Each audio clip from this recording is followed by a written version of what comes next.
Assalamualaikum warahmatullahi wabarakatuh. Alhamdulillahirabbil alamin. Asyhadu an la ilaha illallah wa asyhadu anna Muhammadan abduhu wa rasuluh. Allahumma shalli ala Muhammad wa ala alihi wa ashabihi ajma'in, amma ba'd. Qala ta'ala fi kitabil karim, a'udzubillahi minasyaitonir rajim.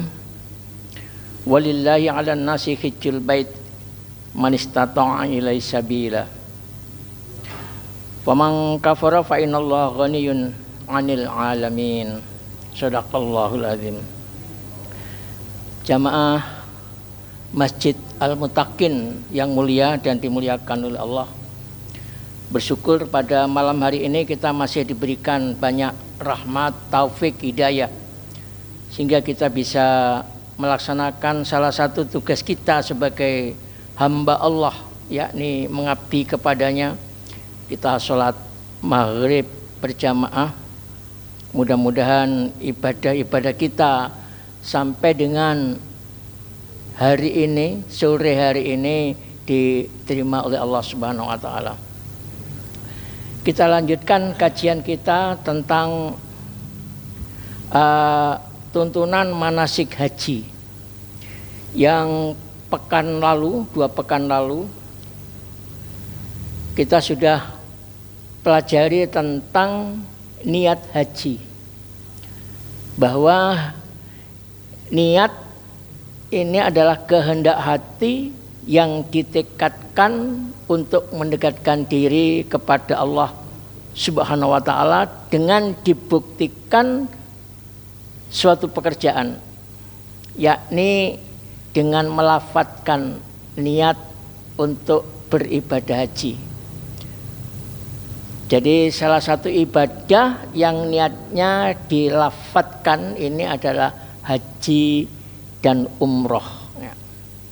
Yang kalau kita kenal haji itu ada beberapa cara, beberapa teknik yang disebut. Ada haji yang dikerjakan hanya haji saja, haji ifrad. Kemudian haji qiron, menggabungkan antara haji dan umroh. Kemudian ada haji tamattu yang memisahkan antara umroh dan haji. Dengan lafadz, kalau jamaah haji yang dari Jember sekitar 2.600-an itu, insyaallah hajinya adalah jenis haji biasanya, haji tamattu, yakni mendahulukan ibadah umroh, kemudian rehat. Pada tanggal 8 sudah persiapan lagi untuk menunaikan ibadah hajinya. Jadi umroh dahulu, kemudian berhaji. Sehingga niat berhajinya itu adalah niat umroh dahulu. Sehingga lafadz yang diucapkan adalah labbaika umrotan. Baru nanti tanggal 8 Zulhijjah itu start untuk berangkat haji, atau yang disebut dengan mikot. Itu mikotnya adalah di kota Makkah, kalau berada di kota Makkah itu. Beda dengan yang berada di luar kota Makkah, itu mikotnya kalau di zaman Rasulullah itu ada 3 tempat yang kemudian berkembang, seperti pada zaman Umar itu ditambah lagi mikotnya dari Qarnul Manazil. Jadi kalau jamaah haji dari Indonesia ini ke Madinah dahulu selama 8 hari di sana, maka mikotnya adalah dari Bi'ir Ali, kurang lebih dalam 12 km dari Madinah menuju ke Mekah itu. Mikot yang lain yang sekarang terkenal ada 5 mikot itu, yakni ada Dzulhulaifah atau Bi'ir Ali yang dari Madinah. Kemudian bisa juga dari sesudah itu dari Ju'fah. Kemudian yang dari sebelah timur ini bisa di Zatu Irkin, kemudian ada di Qarnul Manazil. Sementara orang-orang yang dari daerah selatan itu di Yalamlam. Ya, kadang-kadang dari Indonesia itu putar melalui dari selatan kota Makkah itu juga. Ini mikot yang biasa dikerjakan oleh jamaah haji. Ya, mikot itu bisa kita artikan ya setatnya. Mikot itu ada dua.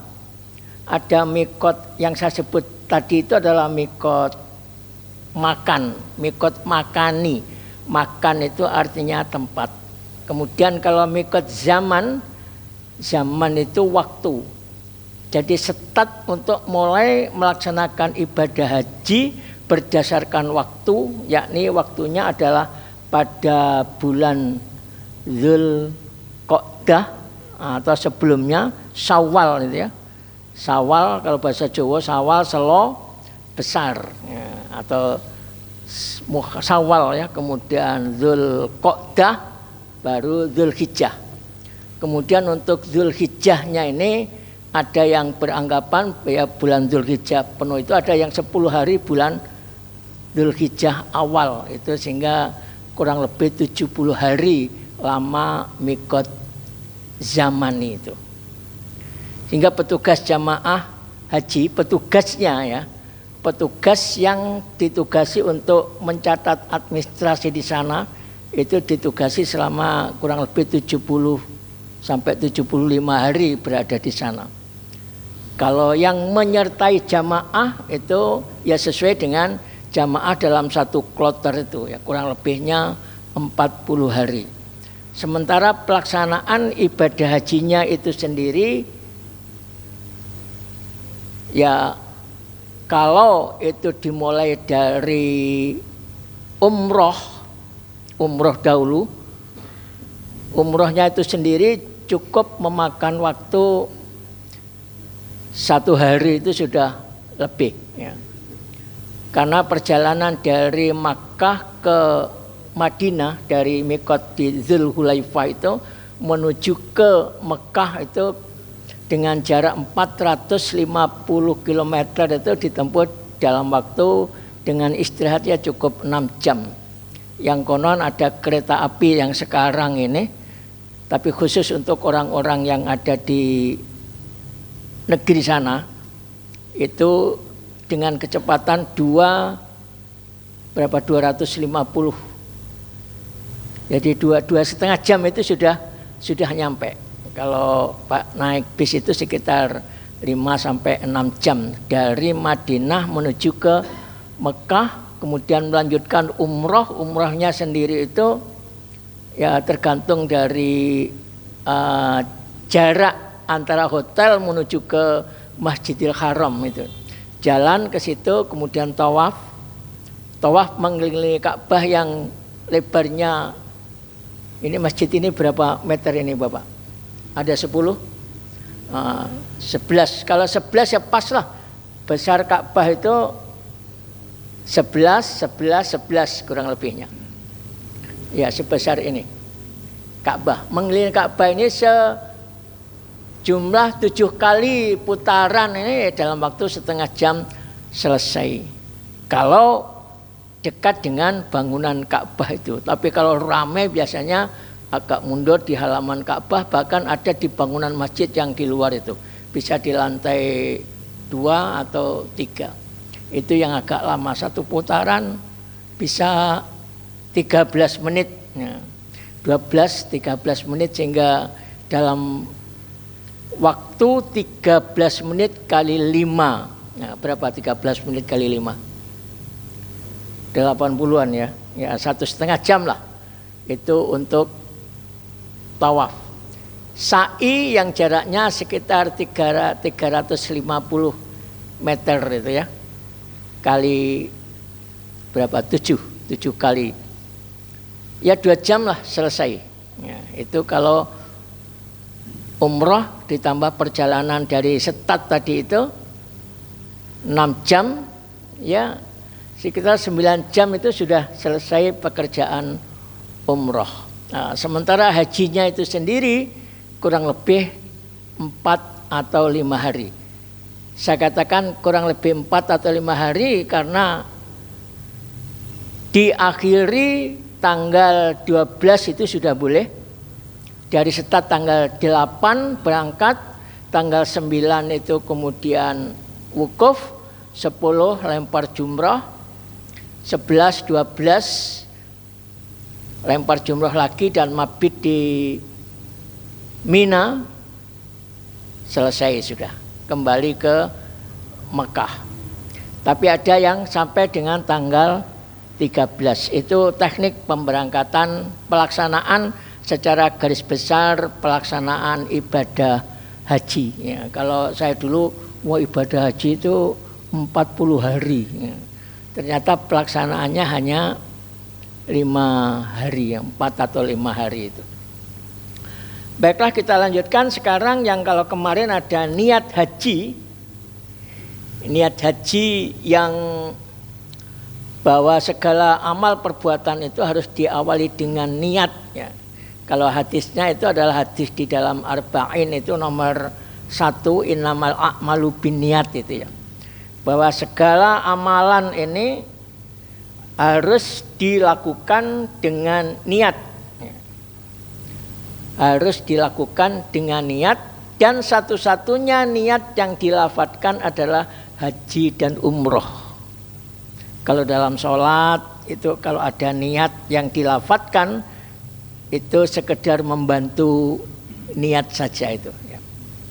Tapi kalau haji harus dilafadzkan dengan lafadz labbaika umrotan, labbaika hajan, labbaika hajan wa umrotan. Ya. Jadi ada tiga jenis macam haji itu tadi, sehingga niatnya juga tiga kalimat yang dituntunkan oleh Rasulullah. Yang kedua kaitan dengan talbiyah yang kemarin ditanyakan. Talbiyah ini adalah lafal yang sudah disepakati oleh para ulama yang kita sudah kenal. Setiap pemberangkatan haji itu baca talbiyah, labbaik Allahumma labbaik, labbaik la syarika lak labbaik, innal hamda wa ni'mata la syarika lak wal mulk la syarika lak. Jadi itu lafaz talbiyah, lafaz yang diucapkan ketika menunaikan ibadah haji sejak mengenakan kain ihram. Kalau berhaji tamattu tadi itu, yang dari Madinah, bangsa Indonesia biasanya ke Madinah dahulu, maka startnya dari Madinah itu di Dzulhulaifah atau Bi'ir Ali. Setelah berniat berikhram, kemudian mengucapkan kalimat talbiyah ini sepanjang perjalanan itu. Nah, kalau saya dulu waktu haji saya pikir seperti sholat itu ya, nggak ada istirahatnya. Ternyata ya di dalam perjalanan ya boleh tidur, boleh makan gitu ya. Jadi ibadah yang boleh tidur, boleh makan, boleh berjualan ya haji ini. Nek sholat kan tidak boleh. Sholat bercakap-cakap dengan teman tidak boleh kan ya. Walaupun saya punya murid itu ketika sholat sujud itu saya ngobrol mbek koncone. Anu ya. Tapi kalau haji boleh itu. Ya. Jadi haji di dalam perjalanan menuju ke tempat yang telah ditetapkan, misalkan dari Makkah menuju ke dari Madinah menuju ke Mekah, dari Bi'ir Ali menuju ke Masjidil Haram, itu boleh berbicara, boleh bercakap-cakap dengan percakapan yang tidak sia-sia ya, yang ada kaitan dengan hal-hal yang memang perlu dibicarakan. Tidak boleh rafas, fusuk, itu jelas sudah ya. Kemudian membaca lafal talbiyah itu sejak kapan? Ya sejak ketika berniat ya. Tapi kalau di Indonesia kan sejak berangkat dari rumah ini sudah latihan untuk membaca talbiyah itu. Yang arti dari lafaz talbiyah itu labbaik, labbaik itu kan ya apa bahasa Jawanya apa Pak? Inggih.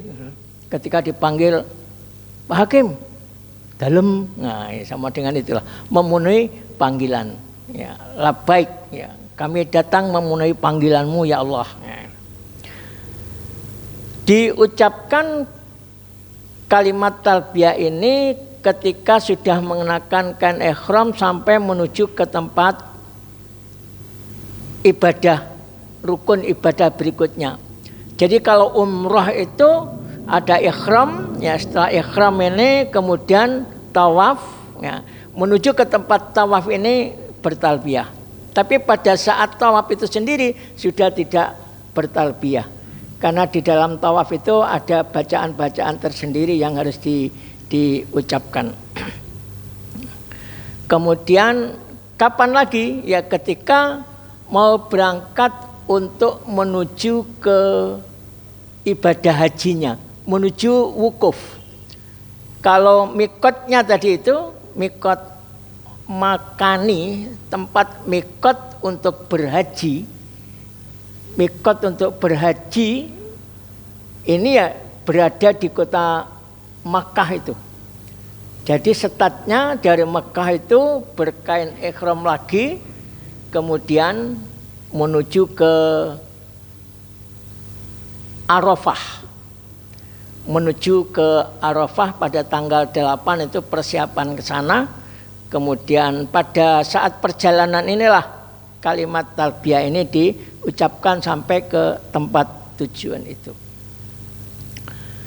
Jadi kalau urutan menurut kitab ini adalah yang pertama niat, yang kedua adalah talbiyah.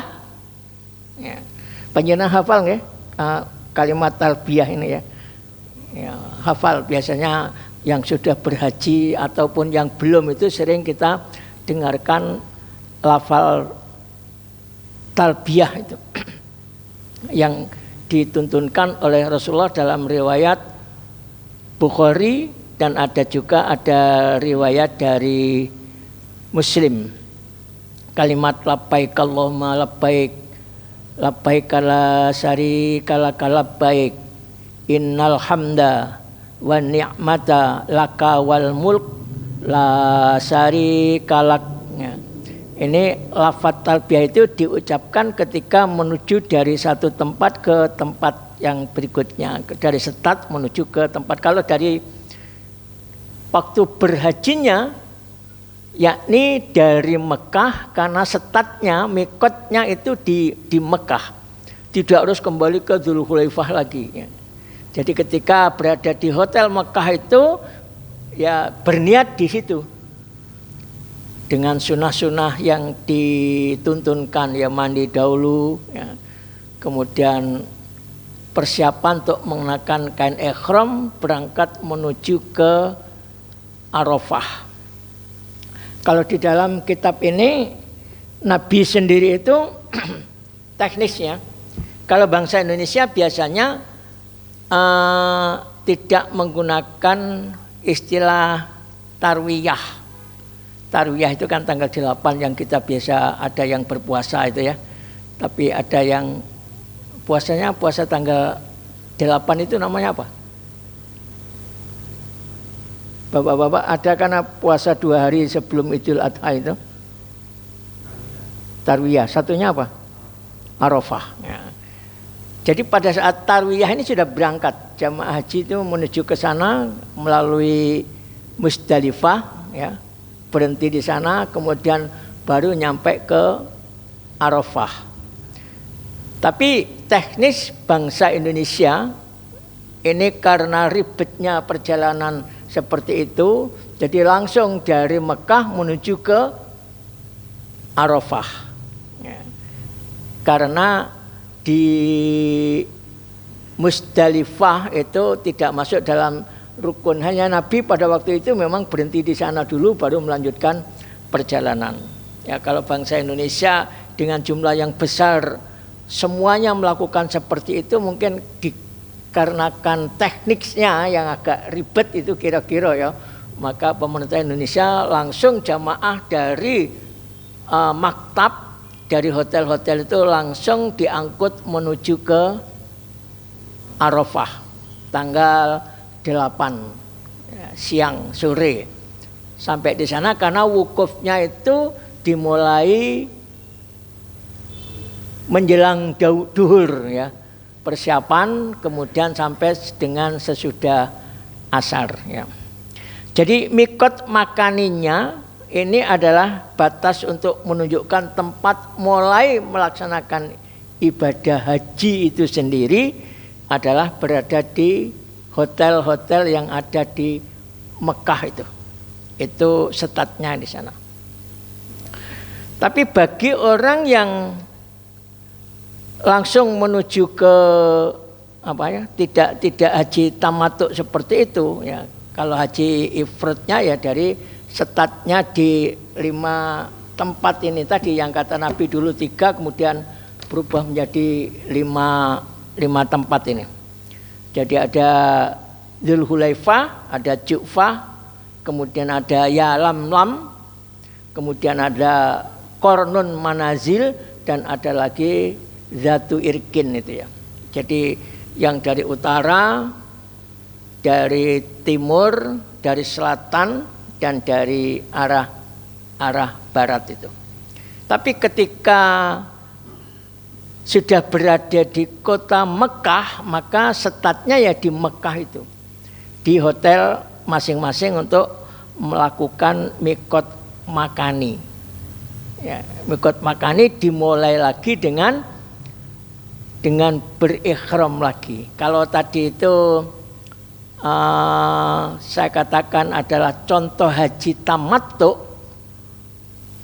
Jadi kalau jamaah kita dari Indonesia kan kemarin berangkat itu ya tanggal 21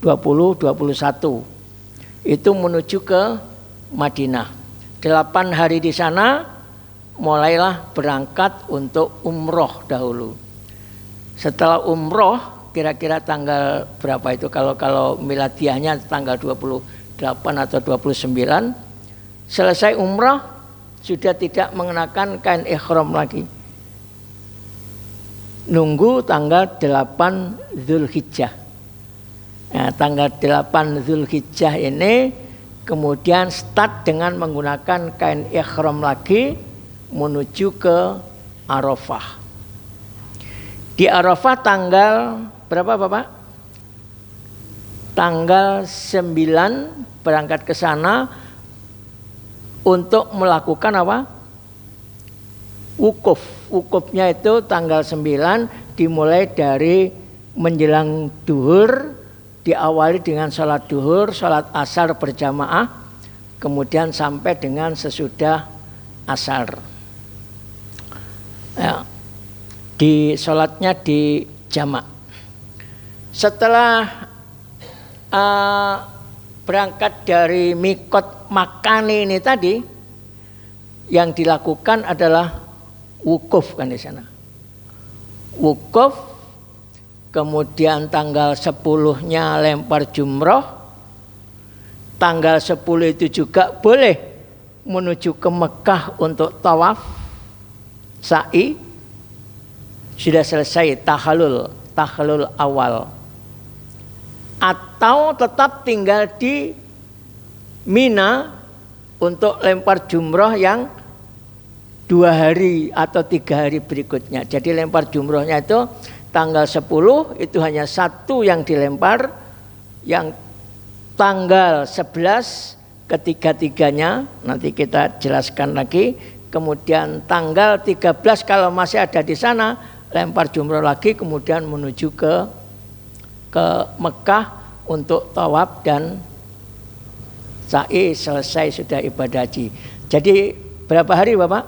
Tanggal 8 persiapan, 9 wukuf, 11 lempar jumroh, 12 lempar jumroh, 13 lempar jumroh lagi kalau masih ada di sana ya. Kalau sudah tidak di sana ya tidak usah lempar jumroh, jadi hanya 4 hari. Kemudian tawaf, sa'i, tahallul, selesai. Jadi 4 atau 5 hari inilah pekerjaan ibadah hajinya ya. Kembali kepada mikot makani tadi ya. Mikotnya di mana Bapak? Kalau sudah berada di kota Mekah, maka mikotnya adalah di Mekah. Ya. Mikotnya di Mekah, startnya itu di Mekah. Tapi kalau masih di luar kota seperti saya katakan tadi berada di Madinah, maka mikotnya adalah di Bi'ir Ali atau Dzul Hulaifah.